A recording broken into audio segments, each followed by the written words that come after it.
I have a motion to approve the minutes. So moved. Okay, the minutes are approved.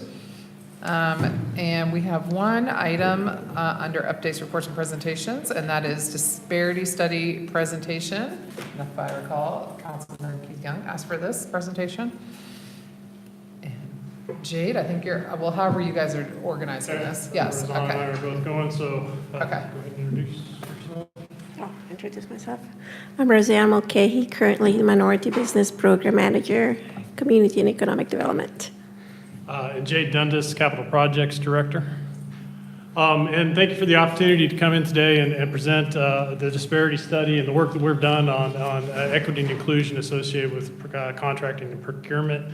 Rosanna and I are going to co-lead this presentation, and I think that Rosanna has the first slide. Okay, I don't know how to use this, so let me see.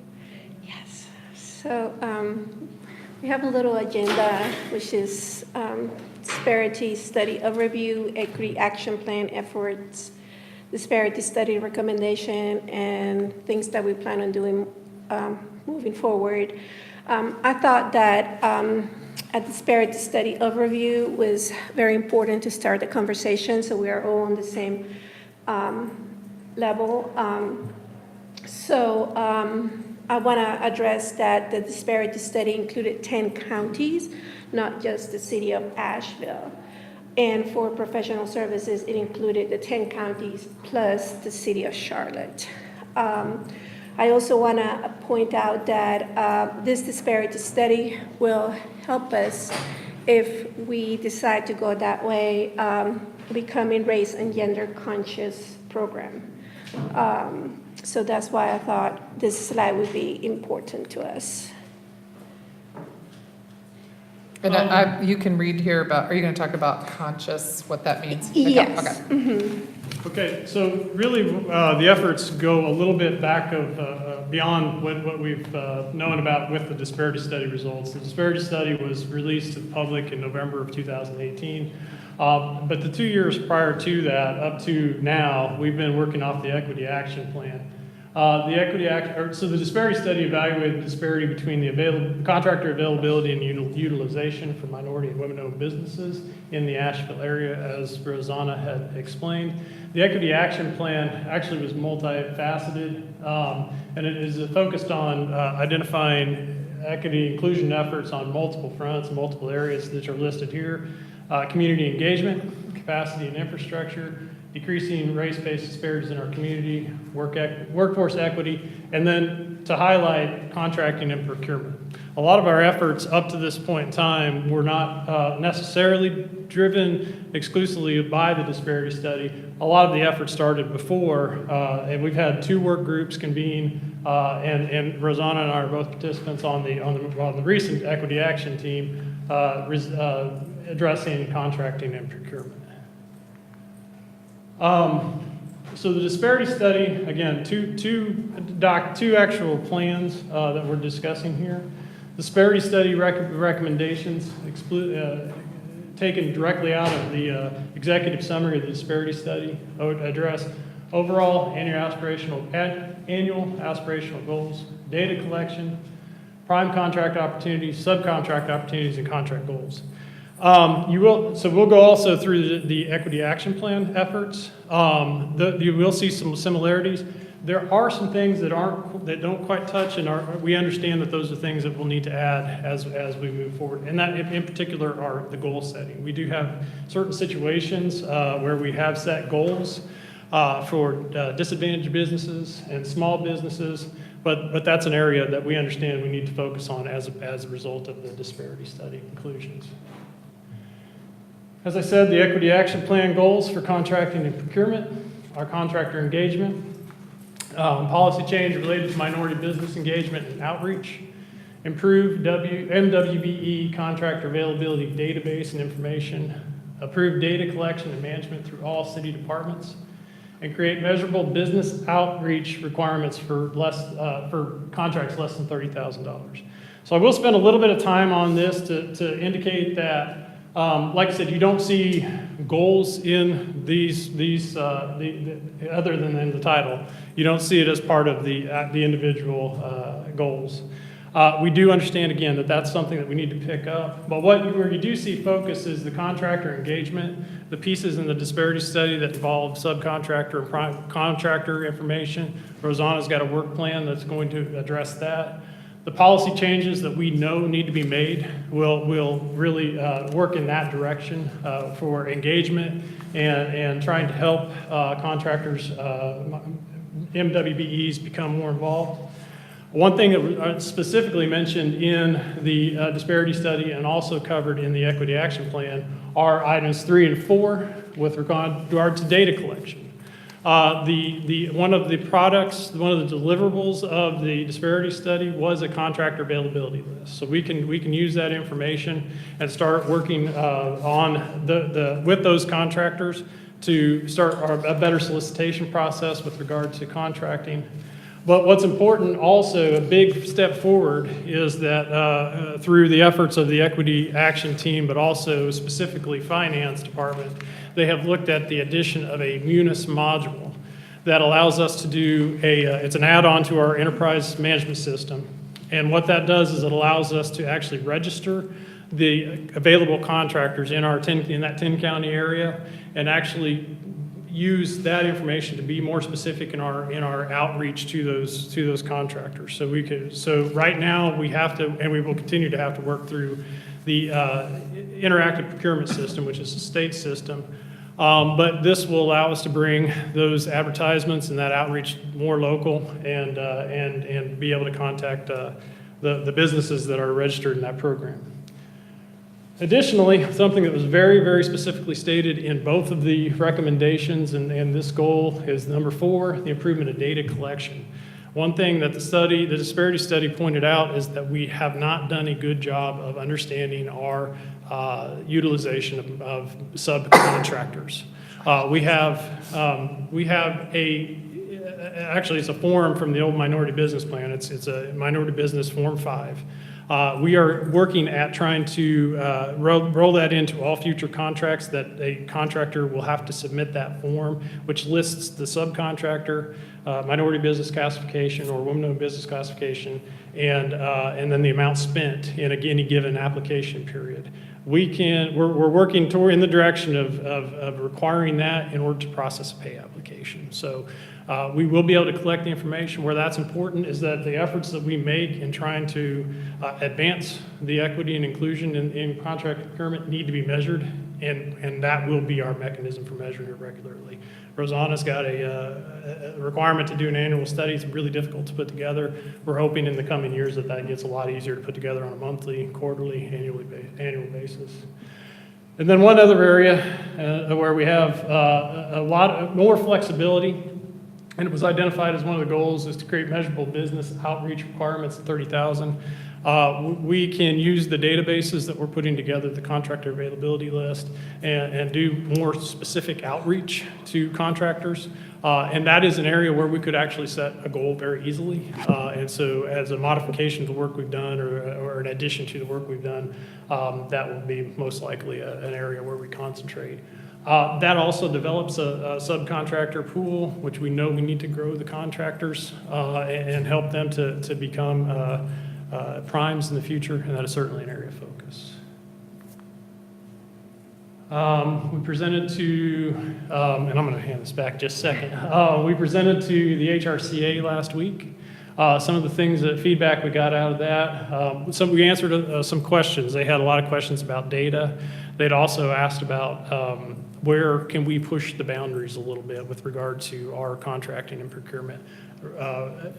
Charlotte has done a great job they're kind of the leader in the state, and so it's great to have somebody in the state that's leading this effort, and Rosanna's done a lot of work with them, and so I'll turn that over to her. But creating a pipeline for contractors to grow and become prime contractors, successful primes with the city. Contractor retention was an area that where we thought we need, where it was suggested that we consider advancement.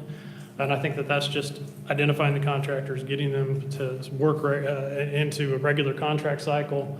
And then goal setting is definitely one that we came out of that meeting understanding. And again, I listed this construction manager at risk, CMAR.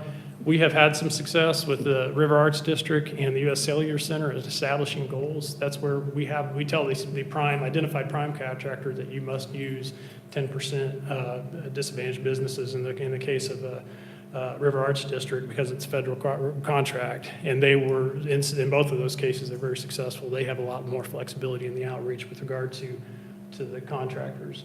And then also with federal funding, which is the RAD tip kind of combined with the CMAR, there is a target document that allows us to provide goals for that. At that point in time, I'll turn it over. So moving forward, what you have in your hand is a proposal that Sam and I have been working on to present to Deborah.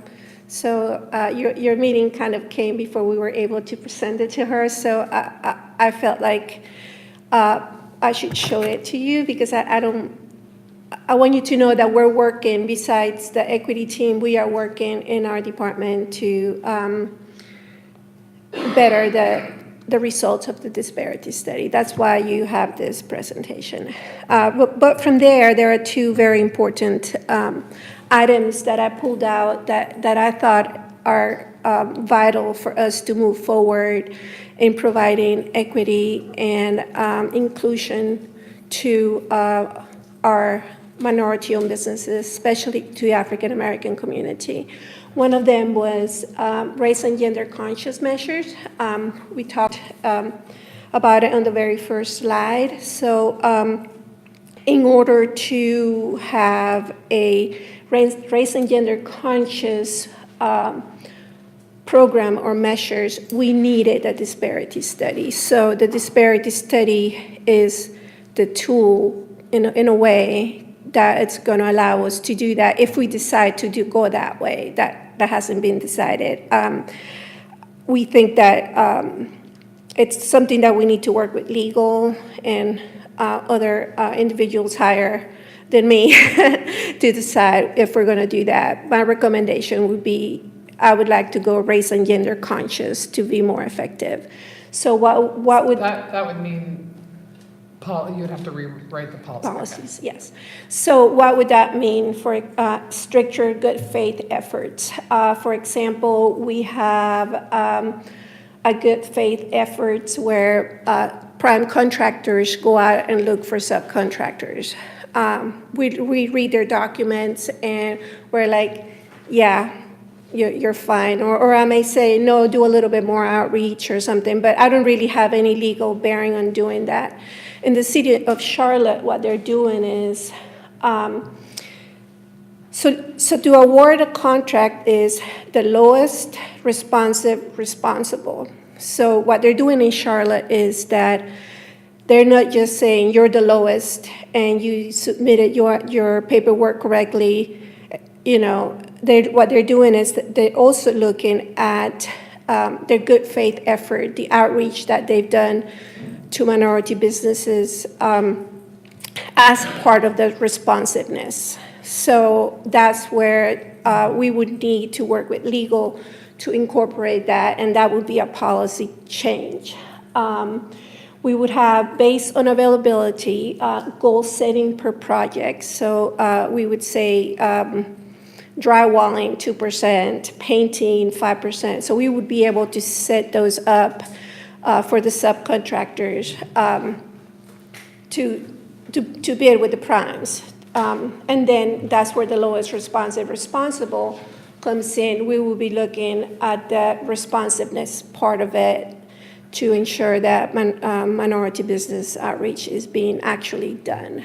And then the next part of it is small business enterprise certification. They also do this in Charlotte. This allows them to create a shelter market. A shelter market is,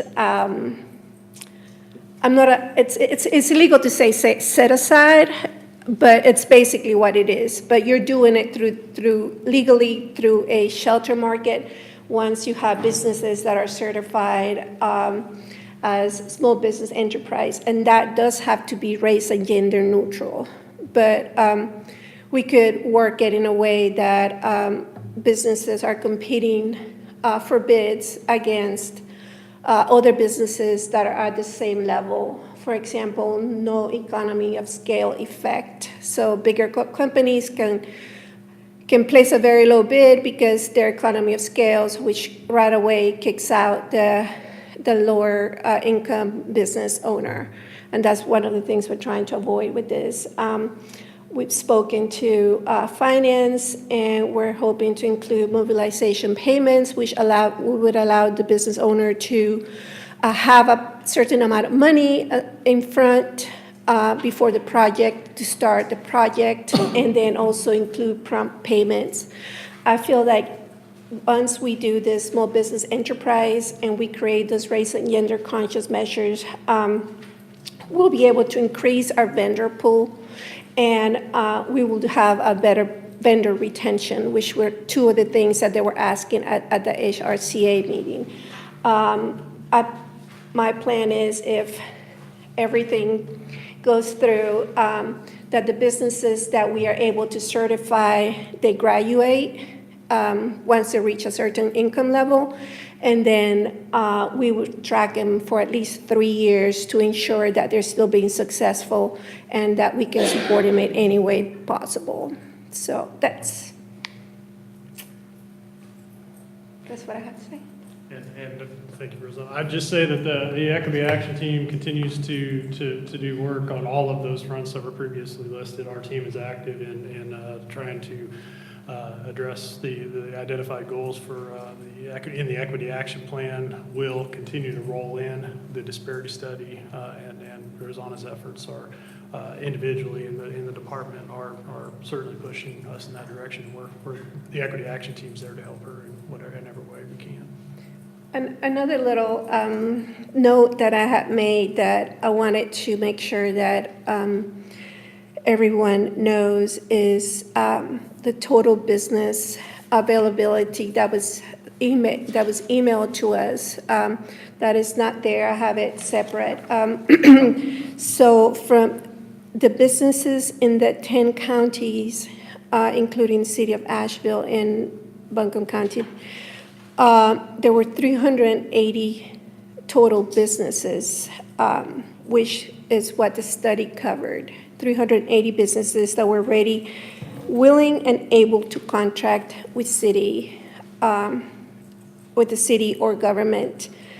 From those 380, 69 were white women, 26 were minorities. If I break down the minorities, African Americans were Asian Americans were 4 businesses, African Americans were 13 businesses, Hispanic Americans were 5 businesses, and Native Americans were 4 businesses.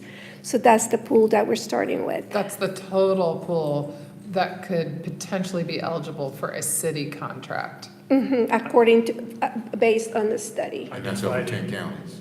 in 10 counties, yes. So it's Very small. very small. That's why one of my proposals here is capacity building for contracting, Right, getting more businesses. getting who'd more be- businesses who are Is ready. it that there are more businesses already in existence out there, they're not eligible for some reason, or they just don't do the kind of work the city needs? Or is it that we need the creation of more businesses that could be eligible for city contracts? I think it's a combination of both. I think that there are businesses out there that could do the work, but they lack insurance. Something that They kicks may them lack out. something else that kicks them Yeah, out. yeah. And also, it would be for the best interest of the city of Asheville, especially for the African-American community, to increase the number of businesses. And that concludes our presentation. We're happy to answer any questions that you might have. What do you see, if any, council's role in policy recommendation or anything of that nature to help facilitate this work? Certainly, one thing that was asked as part of in the HRCA meeting was funding. What's funding look like for the future of these efforts? And that would be definitely staff's responsibility to bring you in the budget cycles what's needed, resources for Hosanna, to advance this effort. And so those are staff, educational opportunities. There are some educational opportunities out there that are used nationwide that have been successful. And then, the software, for example, we are able to pull together the money to actually pay for this new software module, but there is an expense to those things. So that going forward, that would be where we would need to have that support. I would also say that as we create policies and bringing those to the council representatives and the committees and being able to get your thoughts and any kind of encourage or direction that you have on those, or it's on to do anything else. Yeah. And do you all have any sort of working timeline on when to accomplish any of this? There's a timeline in this packet, right? You have a Yes. chart in here I have that a shows your chart in rollout. here of how I, like, for example, we're currently each working piece. on the SBE certification. Yeah. This area? Yes. All right. And there's also the equity action items have individual timelines. They're constantly being adjusted. For example, the inclusion of the additional software.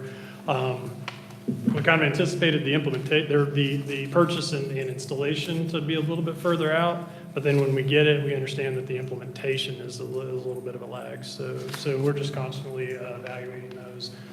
But everything, by the end of the year, we should have made a lot of progress on these. And throughout the year, it's not all at the end of the year, it's just throughout the rest of the year, we'll be making progress on these items.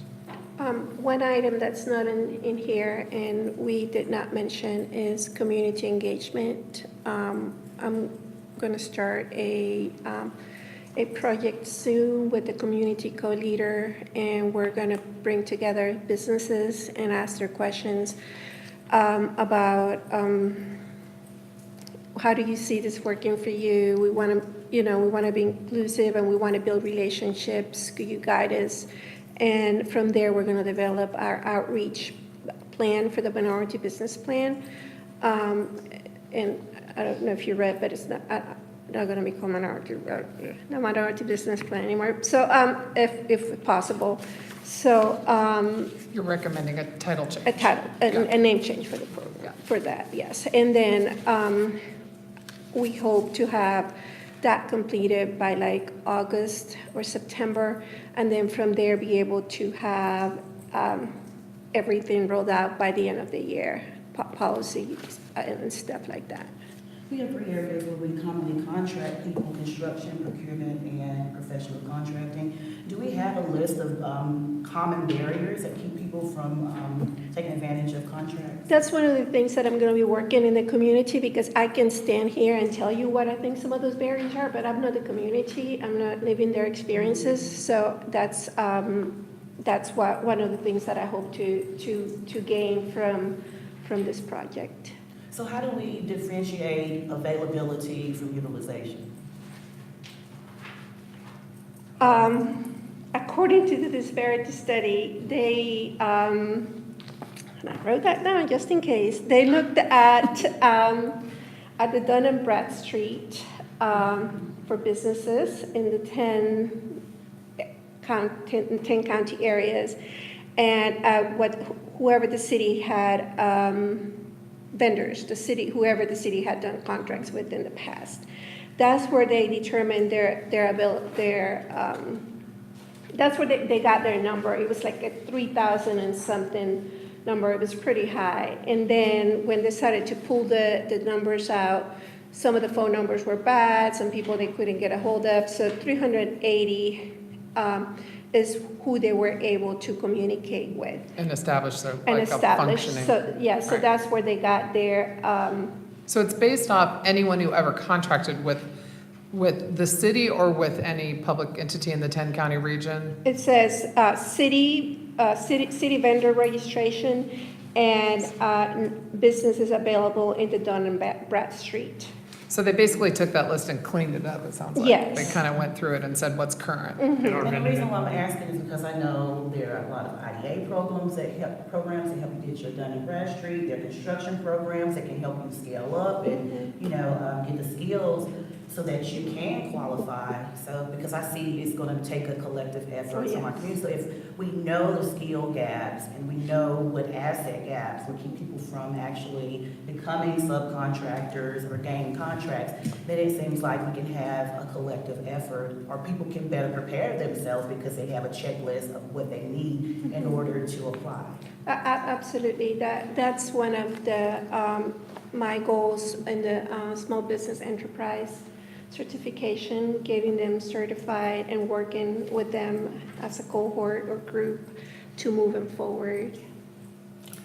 In New Orleans, we actually went to a Southern Cities meeting on contracting and procurement. New Orleans, actually, I was fascinated. They had a program that if they identified a specialty contractor, a need for a specialty contract, and they didn't have any businesses, minority businesses that actually submitted on that. That was their key. I think we're a little ways away from this, but that was their key to go out and start identifying and training people. So, and so it was a great program. We have learned a lot from other communities. Charlotte is a really good leader Yeah. in the state, and so we'll continue to follow those efforts as well. And could you describe just a little more about a good faith effort? So I don't have it with me, but it's a list of things that that you're supposed to do to say that you have done a good faith effort of And outreach. listening. It could be breaking down the project so into smaller pieces. Have you posted the information for, I'm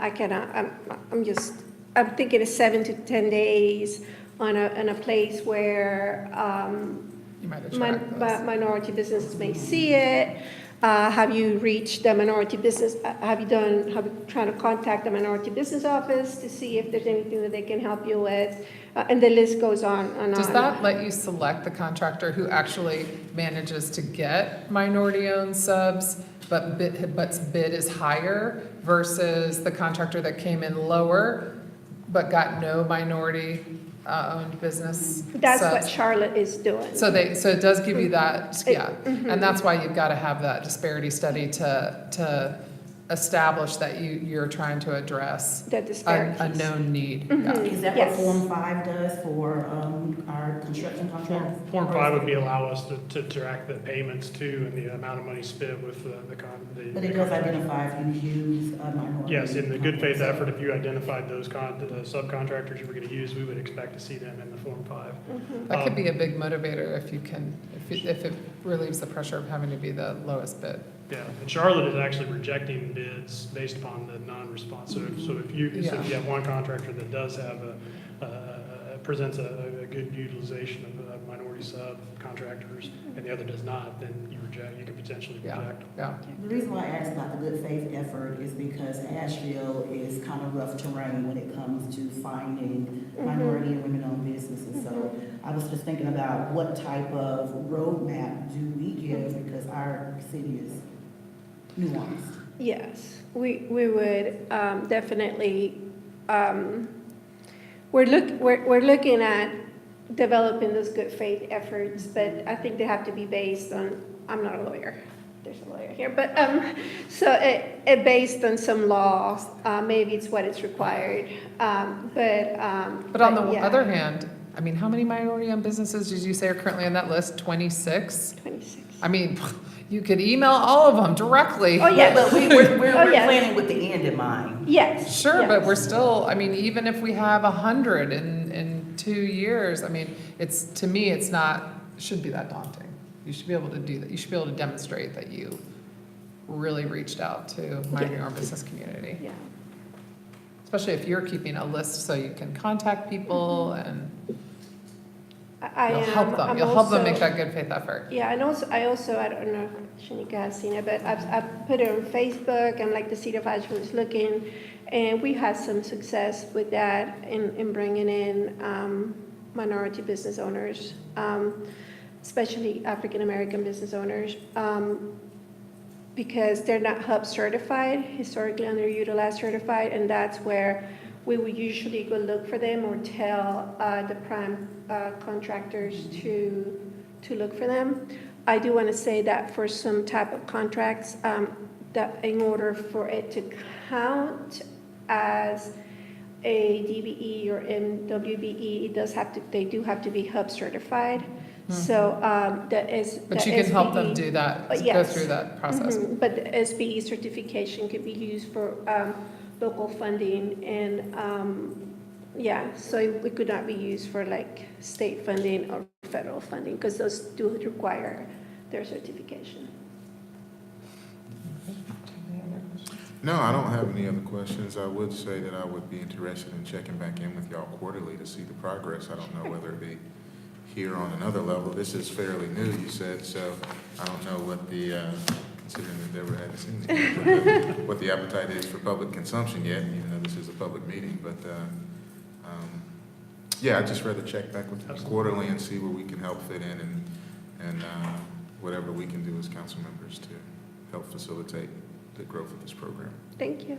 Thank you for your time. Thank you. Good, okay, thank you, guys. Okay, we have no new business. Do we have anybody who's not staff? Yes, is there any public comment? I think you're it. Okay. And with that, we're adjourned.